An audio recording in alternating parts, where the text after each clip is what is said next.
Hello friends, welcome to learning sessions and today in this video tutorial we will cover module A of principle and practices of banking, that is Indian financial system. First of all we will talk about the history of Indian bank. First bank जो limited liability का था, जो कि manage किया जा रहा था Indians के द्वारा, that was Oudh commercial bank and it was founded in 1881. Punjab national bank था जो वो एस्टेब्लिश किया गया था 1894 में. जब स्वदेशी मूवमेंट बिगिन हुई 1906 में, तो उस टाइम पर बहुत ज्यादा कमर्शियल बैंक्स की फॉर्मेशंस की गई कि काफी इंकरेजमेंट मिली थी स्वदेशी मूवमेंट के दौरान. 1913 से लेकर 1917 तक काफी हद तक बैंकिंग क्राइसिस रहा. बहुत ज्यादा जो बैंक्स थे, जो छोटे बैंक हम कह सकते हैं, वो फेलियर रहे. टोटल 588 बैंक्स थे वेरियस स्टेट्स में जो कि खत्म हो गए by the end of 1949 and there was need कि इनको रेगुलेट किया जाए एंड कंट्रोल किया जाए. यानी कि जो कमर्शियल बैंक्स थे छोटे छोटे, उन सभी को इकट्ठा किया जाए, उनको रेगुलेट किया जाए एंड उनको कंट्रोल किया जाए. सो उसके लिए क्या किया गया, बैंकिंग कंपनीज एक्ट को पास किया गया फरवरी 1949 में एंड इसको अमेंड कर दिया गया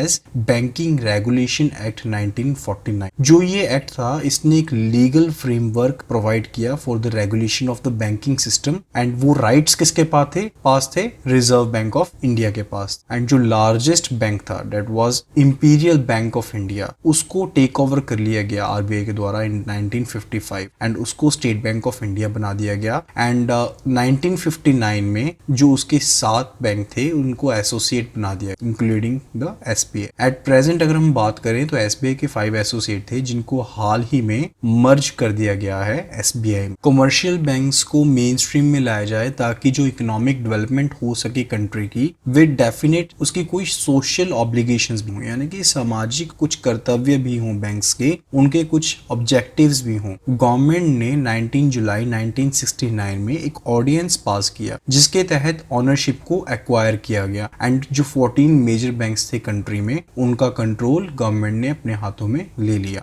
एंड इसके बाद 15 अप्रैल 1980 में 6 जो मेजर कमर्शियल बैंक्स थे जिनको पहले नेशनलाइज नहीं किया गया था, उनको नेशनलाइज किया गया. Now let us understand the meaning of the bank. Bank जो है वो एक लॉफुल ऑर्गेनाइजेशन है जो कि डिपॉजिट्स को एक्सेप्ट करती है जिनको कभी भी डिमांड के ऊपर विड्रॉ किया जा सकता है. एंड ये लोगों को पैसा भी उधार देती है, इंडिविजुअल्स को भी देती है एंड बिजनेस कंसर्न्स को भी देती है एज पर देयर नीड. अब जानते हैं कि बैंकिंग का क्या रोल है. जो बैंक है ये फंड्स प्रोवाइड करते हैं for business as well as personal needs of the individual and ये बहुत ही ज्यादा एक इम्पॉर्टेंट, एक सिग्निफिकेंट रोल प्ले करते हैं in the economy of the nation. जो हमारा देश है उसकी इकोनॉमी में एक बहुत ही ज्यादा एक महत्वपूर्ण ये रोल अदा करते हैं. And now let us know about the role of the banking. जो बैंक्स हैं ये जो सेविंग्स की हैबिट्स हैं अमंग द पीपल, उसको एनकरेज करते हैं एंड देयर बाय जो प्रोडक्टिव बेस पर प्रोडक्टिव यूज के लिए जो फंड्स हैं उनको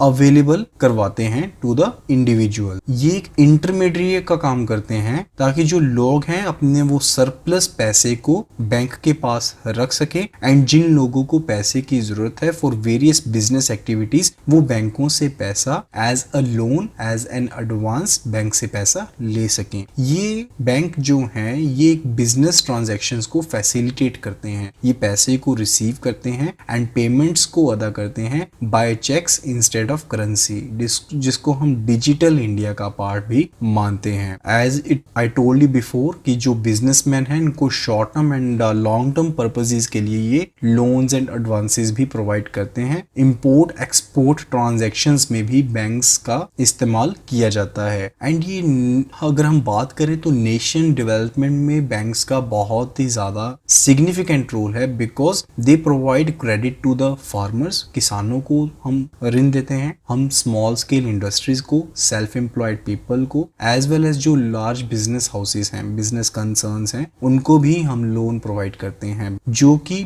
बैलेंस्ड इकोनॉमिक डेवलपमेंट को लीड करते हैं. क्योंकि सभी की तरफ अगर हम सभी का ध्यान रखेंगे तो ही एक बैलेंस्ड सिस्टम बनता है. And more over the bank industry helps in raising the standard of living of people, क्योंकि ये आम लोगों को लोन प्रोवाइड करता है है, कंज्यूमर ड्यूरेबल गुड्स के लिए लोन्स प्रोवाइड होते हैं, ऑटोमोबाइल्स के लिए car loan, vehicle loan, house loan, ये सब चीजें बैंक्स प्रोवाइड करते हैं। सो ये स्टैंडर्ड ऑफ लिविंग को भी रेज करते हैं। So overall socio economic development के लिए बैंक्स का बहुत ही ज्यादा क्रूशियल रोल है। And now let us understand the types of bank. वैसे जो बैंक्स हैं वो काफी वेरियस टाइप्स के हैं जो हमारी कंट्री में ऑपरेट कर रहे हैं to meet the financial requirement of different category of people who may be engaged in different activities. यानी कि कोई पर्सन अलग अलग एक्टिविटी में है तो उनकी रिक्वायरमेंट्स भी जो है, जो उनकी फाइनेंशियल रिक्वायरमेंट्स हैं वो भी डिफरेंट है। तो उसके हिसाब से जो बैंक्स है वो भी डिफरेंट है जो कि हमारे देश में काम कर रहे हैं। अगर कोई एग्रीकल्चर है तो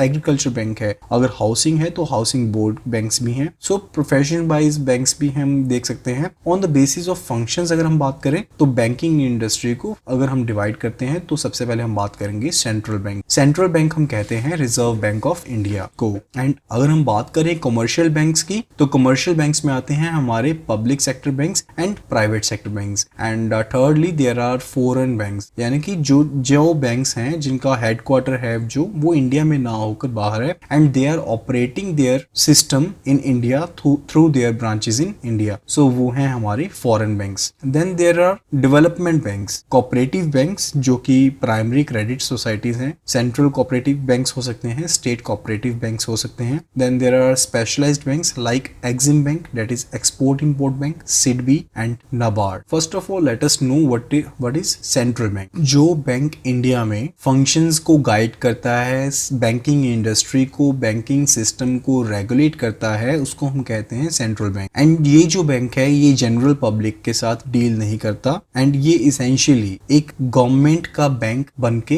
काम करता है। एंड ये डिपॉजिट अकाउंट्स को मेंटेन करता है बाकी बैंक्स के, कि अगर 26 बैंक्स हैं तो जो सेंट्रल बैंक है that will maintain the deposit accounts of all the 26 bank. And जो उनके डिपॉजिट्स के अकाउंट है, उनके एडवांसेस के अकाउंट है, उनको मेंटेन करता है। एंड जब बैंक्स को, दूसरे बैंक्स को जरूरत पड़ती है तो उनको शॉर्ट टर्म एडवांसेस भी देता है। जो सेंट्रल बैंक है ये गाइडेंस प्रोवाइड करता है दूसरे बैंक्स को व्हेनेवर उनको जब भी कोई प्रॉब्लम फेस होती है तो उनको गाइडेंस प्रोवाइड करता है। यही कारण है कि जो सेंट्रल बैंक है यानी कि रिजर्व बैंक ऑफ इंडिया है, इसको बैंकर्स बैंक भी कहा जाता है। रिजर्व बैंक ऑफ इंडिया जो है ये सेंट्रल बैंक है हमारी कंट्री का। एंड जो सेंट्रल बैंक है ये जो गवर्नमेंट रेवेन्यू है, एक्सपेंडिचर है, उसका रिकॉर्ड मेंटेन करता है under the various heads. And government की जो मॉनेटरी एंड क्रेडिट पॉलिसीज होती हैं उनको भी एडवाइस करता है। एंड जो इंटरेस्ट रेट होते हैं बैंक के डिपॉजिट पर, एडवांसेस पर, उनको भी सेंट्रल बैंक ही तय करता है। जो फॉरेन एक्सचेंज है ये भी सेंट्रल बैंक के द्वारा ही डिटरमिन किया जाता है। अगर हम और इम्पोर्टेंट फंक्शन की बात करें तो जो सेंट्रल बैंक है इसका मेन काम होता है issuance of currency notes. And जो सर्कुलेशन है करेंसी की कंट्री में उसको मेंटेन करना by different methods. And different methods क्या हो सकते हैं? ओपन मार्केट ऑपरेशंस भी हो सकते हैं, repo rate, reverse repo rate, जो डिफरेंट मार्केटिंग टूल्स हैं जिसके तहत हम पैसे को मार्केट में ला सकते हैं, पैसे को मार्केट से खींच सकते हैं। सो वो चीजें भी जो करता है सेंट्रल बैंक ही करता है। एंड कोई भी दूसरा बैंक सेंट्रल बैंक को छोड़कर करेंसी को इशू नहीं कर सकता। Now let us talk about the commercial banks. Commercial banks जो हैं वो बैंकिंग इंस्टीट्यूशंस हैं जो कि पैसे को एक्सेप्ट करती हैं या कि डिपॉजिट को एक्सेप्ट करती हैं and short term loans and advances देती हैं to their customers. And addition to जो शॉर्ट टर्म लोन्स हैं, जो कमर्शियल बैंक्स हैं वो medium term and long term loans भी प्रोवाइड करते हैं टू द बिजनेस एंटरप्राइजेस। जो कमर्शियल बैंक्स हैं वो हाउसिंग लोन भी प्रोवाइड करते हैं for long term basis to the individuals, जो कि सोशल इकोनॉमिक ग्रोथ के लिए बहुत ही ज्यादा इंपॉर्टेंट है। और भी बहुत ज्यादा फंक्शंस हैं जो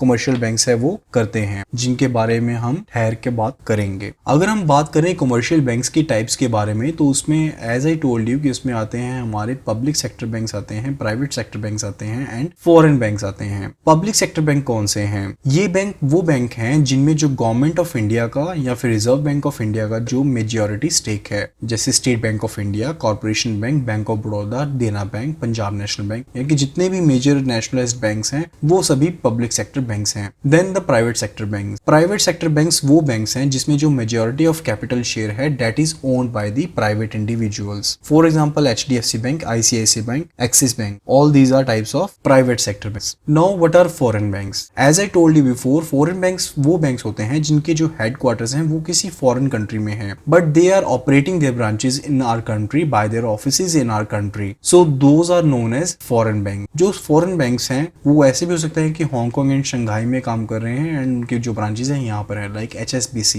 city bank, American Express bank, Standard and Chartered bank, Deutsche bank, ये जो सभी बैंक्स हैं ये फॉरेन बैंक्स हैं। एंड फाइनेंशियल सेक्टर रिफॉर्म्स के बाद, फाइनेंशियल सेक्टर रिफॉर्म्स जो थे 1991 में हुए थे, उनके बाद जो फॉरेन बैंक्स है उनकी जो नंबर है वो काफी ज्यादा इंक्रीज हुई है। अकॉर्डिंग टू अगर हम RBI बात करें तो 47 जो फॉरेन बैंक्स हैं वो इंडिया में ऑपरेट कर रहे हैं as per March 31st 2013। Then there are development bank. Business को ऑफनली medium term and long term capital की रिक्वायरमेंट पड़ती है for the purchase of machinery and equipment, चाहे उन्होंने लेटेस्ट टेक्नोलॉजी को यूज करना है, चाहे उन्होंने जो एग्जिस्टिंग बिजनेस है उसको एक्सपेंड करना है और उसको मॉडर्नाइज करना है। सो बिजनेस को medium term and long term requirements पड़ती रहती है कैपिटल की, एंड जो ऐसी फाइनेंशियल असिस्टेंस है वो प्रोवाइड की जाती है बाय द डेवलपमेंट बैंक्स। ये जो बैंक्स हैं ये डेवलपमेंट मेजर्स को भी अंडरटेक करते हैं, लाइक शेयर्स जो हैं उनको सब्सक्राइब करने हैं, डिबेंचर्स हैं वो issued by the companies in case subscription of the issue by the public. Like अगर हम बात करें IFCI की, that is industrial finance corporation of India की, या फिर स्टेट फाइनेंस कॉर्पोरेशंस, ये जो एग्जांपल्स हैं ये डेवलपमेंट बैंक्स की एग्जांपल्स हैं। Then there are cooperative banks.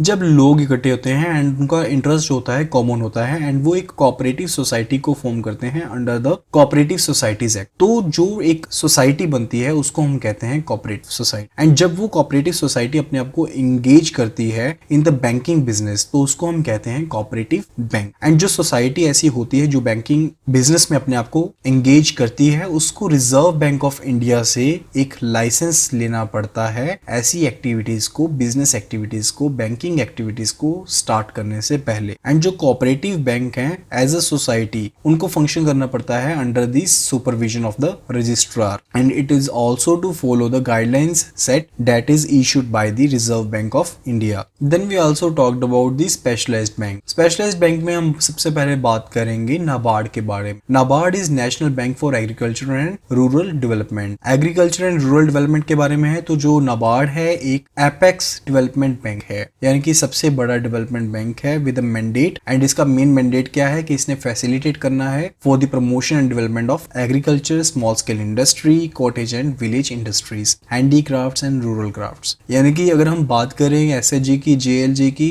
Financial inclusion की, एग्रीकल्चर एडवांसेस की, तो नाबार्ड का उसमें बहुत ही ज्यादा क्रूशियल रोल है। एंड जो भी अलाइड इकोनॉमिक एक्टिविटीज है रूरल एरियाज में, चाहे वो इंटीग्रेशन है, चाहे वो सस्टेनेबल रूरल डेवलपमेंट है, secure prosperity of rural areas है, वो सभी मैंडेट हैं नाबार्ड के कि नाबार्ड ने उन सभी चीजों को सपोर्ट करना है। And NABARD acts as an coordinator in the operations of rural credit institutions, जो कि रूरल एरिया में क्रेडिट इंस्टीट्यूशंस हैं उनका एज कोऑर्डिनेटर एक्ट करता है नाबार्ड। रूरल एरियाज में एम्प्लॉयमेंट को जनरेट करना है या रूरल एरियाज में जो पर्संस हैं उनको एम्प्लॉयमेंट प्रोवाइड करनी है, एग्रीकल्चर पर्संस हैं तो उनको क्रेडिट फैसिलिटीज प्रोवाइड करनी है, रूरल एरियाज में जो लेडीज हैं उनको एम्पावर करना है कि वो अपने जो लाइफस्टाइल है, अपना लिविंग स्टैंडर्ड है उसको रेज कर सकें। तो ये जो सब चीजें हैं ये क्या किसके अंडर आती हैं? नाबार्ड के अंडर आती हैं। Now let us talk about the functions of the commercial banks. अगर हम मेनली टाइप्स में बात करें तो कमर्शियल बैंक्स की दो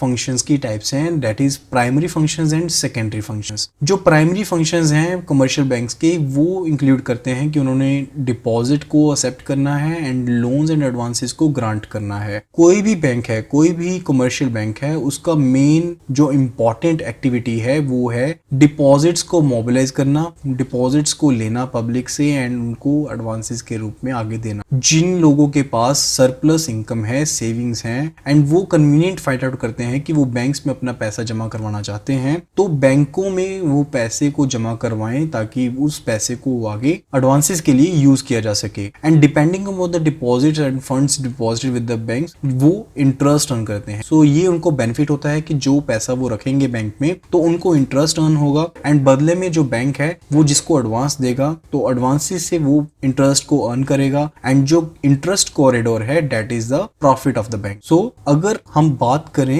ये किस तरह से हेल्प करता है लिक्विडिटी को मार्केट में मेंटेन करने के लिए। अगर आरओआई यानी कि rate of interest over the term deposits और सेविंग डिपॉजिट्स हायर है, देन ज्यादा से ज्यादा लोग मोटिवेट होंगे कि वो अपने पैसे को बैंकों में जमा करवाएं, एंड जब वो मोटिवेट होंगे तो क्या होगा, जो मार्केट में मनी की सप्लाई होगी वो कम होगी, एंड ऑपोजिटली अगर बैंक में आरओआई कम है तो लोग बैंकों से अपना पैसा निकालेंगे, एंड ज्यादा जो अर्निंग सोर्स है जहां से उनको उम्मीद है कि ज्यादा पैसा मिल जाएगा इन रिटर्न उनको, वहां पर लोग अपना पैसा इन्वेस्ट करेंगे। सो मार्केट में पैसा आएगा। Then the second main function that is primary function of the commercial bank is to grant loans and advances. जो सेकंड इंपॉर्टेंट फंक्शन है वो कमर्शियल बैंक का है कि वो लोन्स को ग्रांट करें, एडवांसेस को लोगों को दें, एंड जो रेट ऑफ इंटरेस्ट है ऐसे लोन्स पर, एडवांसेस पर, दैट वेरीज अकॉर्डिंग टू किस पर्पस के लिए उनको लोन दिया गया है, किस पीरियड के लिए उनको लोन दिया गया है, एंड मोड ऑफ रीपेमेंट उनका क्या है।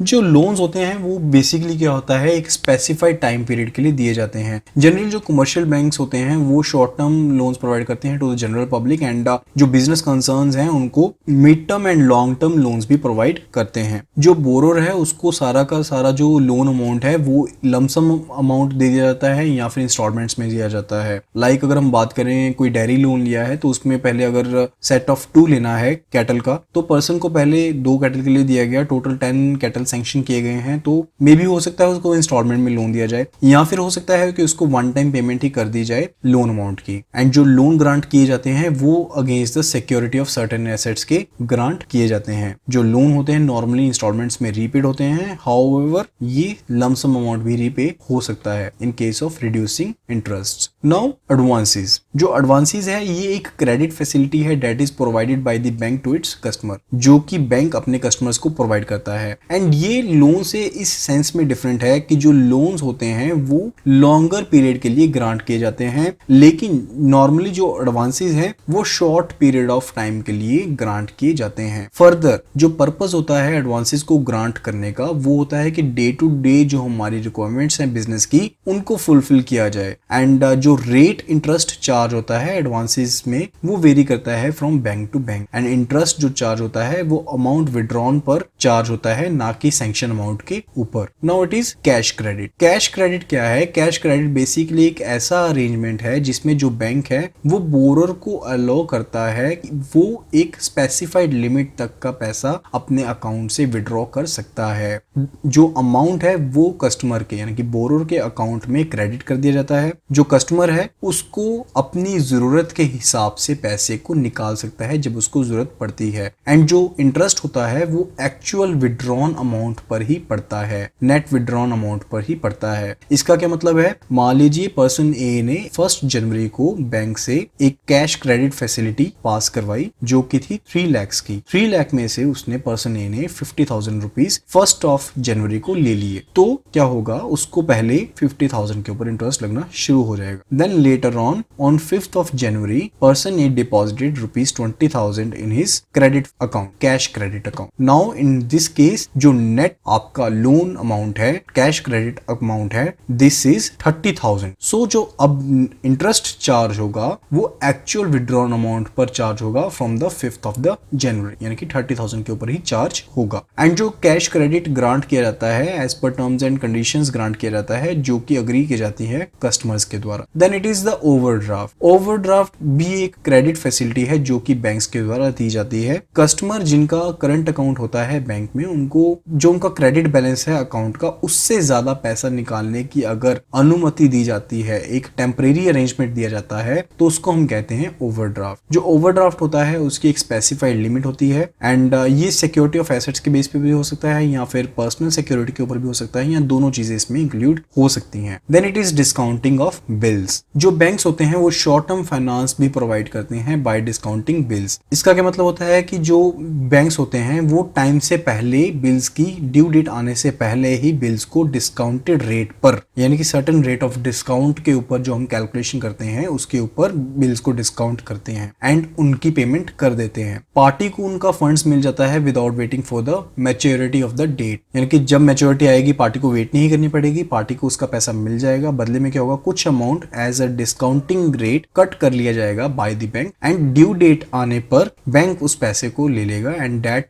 Difference will be the profit of the bank. Then now let us understand the secondary functions of the bank. अगर हम प्राइमरी फंक्शंस की बात करें तो वो थे कि डिपॉजिट को एक्सेप्ट करना है एंड मनी को लेंड करना है। बैंक्स इसके अलावा बहुत से फंक्शंस हैं जिसको परफॉर्म करते हैं एंड उनको हम कहते हैं secondary functions. And secondary functions क्या है कि बैंक ने लेटर ऑफ क्रेडिट को इशू करना है, ट्रैवलर चेक्स को इशू करना है, सेफ कस्टडी ऑफ वैल्यूएबल्स को अपने पास रखना है, इंपॉर्टेंट डॉक्यूमेंट्स को रखना है, लोकल फैसिलिटीज देनी है, कस्टमर्स को फॉरेन एक्सचेंज डीलिंग्स प्रोवाइड करनी है। That is also the duty of the bank and it is set to be secondary function. इसके अलावा पैसे को ट्रांसफर करना है from one account to another और from one branch to another और from one bank to another by NEFT, RTGS, NRTGS, IMPS, ATMs हैं, ये भी बैंक का एक सेकेंडरी फंक्शन है। स्टैंडिंग गारंटी देनी है on behalf of its customer for making such payment for the purchase of goods, machinery, vehicles etcetera. These are also the secondary functions.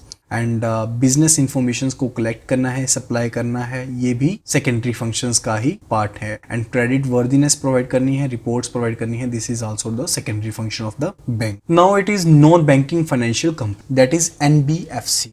जो non banking financial company होती है ये एक registered company होती है which is registered under the companies act 1956 and leasing के लिए, hire purchase के लिए, इंश्योरेंस बिजनेस के लिए, चिट बिजनेस के लिए ये हो सकती है। एंड जो प्रिंसिपल बिजनेस रहता है ये रहता है कि इसने डिपॉजिट को रिसीव करना है under any scheme or arrangement in one lump sum or amount or in installments. कहने का मतलब क्या है, नॉन बैंकिंग फाइनेंशियल कंपनी जो है वो रजिस्टर होती है अंडर कंपनीज एक्ट 1956। प्रिंसिपल जो बिजनेस है वो लैंडिंग का, इन्वेस्टमेंट का हो सकता है, शेयर्स में, स्टॉक्स में, सिक्योरिटीज में, लीजिंग में, हायर परचेज के लिए हो सकता है, इंश्योरेंस बिजनेस हो सकता है, चिट बिजनेस हो सकता है। एंड जो प्रिंसिपल फंक्शन रहता है वो रहता है कि डिपॉजिट को एक्सेप्ट करना है under any scheme or arrangement in one lump sum amount or in installments. However, लेकिन जो नॉन बैंकिंग फाइनेंशियल कंपनी होती है वो एक ऐसी इंस्टीट्यूशन नहीं कर सकती जो प्रिंसिपल बिजनेस में क्या करे, एग्रीकल्चर एक्टिविटी के लिए, इंडस्ट्रियल एक्टिविटी के लिए, ट्रेडिंग एक्टिविटी के लिए, सेल, परचेज और कंस्ट्रक्शन ऑफ इमूवेबल प्रॉपर्टी के लिए नहीं हो सकती। सो इन एक्टिविटीज के लिए NBFCs नहीं हो सकती and it is defined in section 45IC of the Reserve Bank of India act 1934। And वो NBFCs, this point is important, वो नॉन बैंकिंग फाइनेंशियल कंपनीज जिनका जो एसेट साइज है ₹100 करोड़ या उससे ज्यादा है as per the last audited balance sheet of the NBFCs, उनको सिस्टमेटिकली इंपॉर्टेंट NBFCs कंसीडर किया जाता है। एंड ये माना जाता है, इस चीज में उनको क्लासीफाई किया जाता है कि इस तरह के NBFCs की जो एक्टिविटीज हैं that will beer financial stability of the country. Reserve Bank of India जो है वो रेगुलेट करता है एंड सुपरवाइज करता है नॉन बैंकिंग फाइनेंशियल कंपनीज को जो कि लैंडिंग के बिजनेस में है या acquisition of shares and stocks के बिजनेस में है, बॉन्ड्स के बिजनेस में है या फाइनेंशियल लीजिंग और हायर परचेज के बिजनेस में। उनको reserve Bank of India regulate करता है एंड सुपरवाइज करता है। रिजर्व बैंक ऑफ इंडिया इस चीज को भी रेगुलेट करता है कि जिनका प्रिंसिपल बिजनेस है डिपॉजिट को एक्सेप्ट करना, उनको भी reserve Bank of India he regulate करता है। एंड जो रिजर्व बैंक ऑफ इंडिया है उसको पावर्स मिली हैं अंडर द RBI एक्ट 1934 कि वो रजिस्टर कर सकता है, पॉलिसी को ले डाउन कर सकता है, डायरेक्शंस को इशू कर सकता है, इंस्पेक्शन करवा सकता है, सुपरवाइज कर सकता है एंड NBFCs की जो सर्वेलेंस है वो भी कर सकता है कि जो बिजनेस क्राइटेरिया है वो सही चल रहा है नहीं है, या जो रूल्स एंड रेगुलेशंस है that are being followed by NBFCs or not. And जो रिजर्व बैंक ऑफ इंडिया है वो NBFCs को पेनलाइज भी कर सकता है for violating the provisions of the Reserve Bank of India act 1934। अगर in case NBFCs RBI act में जो प्रोविजंस हैं उनको वायलेट करती हैं एंड जो डायरेक्शंस है या फिर जो डायरेक्शंस हैं RBI के द्वारा इशू की गई हैं from the time to time उनको वायलेट करता है तो NBFCs को पेनलाइज भी किया जा सकता है। एंड जो पीनल एक्शन है अगर वो ज्यादा डेंजरस है तो उस केस में जो RBI है वो सर्टिफिकेट ऑफ रजिस्ट्रेशन को भी कैंसिल कर सकता है जो कि इशू किया गया है NBFC एंड उनको प्रोहिबिट कर सकता है कि वो डिपॉजिट को एक्सेप्ट ना करें या फिर जो एसेट्स क्रिएशन के लिए है उसको बंद कर सकता है एंड जो वाइंडिंग अप का प्रोसेस है उसको शुरू कर सकता है। And what is the reason behind this regulation? इस रेगुलेशन के पीछे मेन रीजन क्या है? रीजन यही है कि जो फाइनेंशियल सिस्टम है वो लोगों के पैसे के साथ डील करता है एंड उसी से आगे पैसे को जनरेट किया जाता है, प्रमोट किया जाता है। एंड अगर लोगों में वो कॉन्फिडेंस को पैदा करना है, उस ट्रस्ट को पैदा करना है कि वो बैंकिंग सिस्टम में सभी समय में जुड़े रहें एंड लोग अपना पैसा बैंक में इन्वेस्ट करता रहें, तो ये बहुत ज्यादा जरूरी है कि सभी पॉसिबिलिटीज को, जिसमें पॉसिबिलिटी क्या हो सकती है कि लोगों के पैसे का मिस यूज किया जाए, उनको रोकना है एंड उनको बंद करना है। सो उसी के लिए ये पावर्स डेलीगेट की गई हैं रेगुलेशन की to the RBI। So main reasons क्या हुए? To generate, maintain and promote confidence and trust of the people in the financial or banking system and जो इन्वेस्टर्स का इंटरेस्ट है उसको प्रोटेक्ट करना है ताकि एडुकेट एंड उनको ट्रांसपेरेंसी रखना है बैंकिंग सिस्टम में। अगर किसी बैंक का NP इंक्रीज हो रहा है तो ये नहीं है कि उसको लेयरिंग कर दी है, उसकी कवरिंग कर दी है, नहीं, उसको ट्रांसपेरेंट करना है। More transparent the system is, more it is valuable for its customer. So ये भी इंश्योर करना है कि जो फाइनेंशियल मार्केट्स हैं वो फेयर भी रहें एंड एफिशिएंट भी रहें। सो फ्रेंड्स, आज की इस वीडियो में इतना ही। I hope you would have like the video. अगर आपको ये वीडियो पसंद आई है तो इस वीडियो को लाइक एंड शेयर करना ना भूलें एंड हमारे चैनल को सब्सक्राइब करें ताकि हमारी वीडियो सबसे पहले आपको मिल सके। Thank you so much and stay tuned for the second part.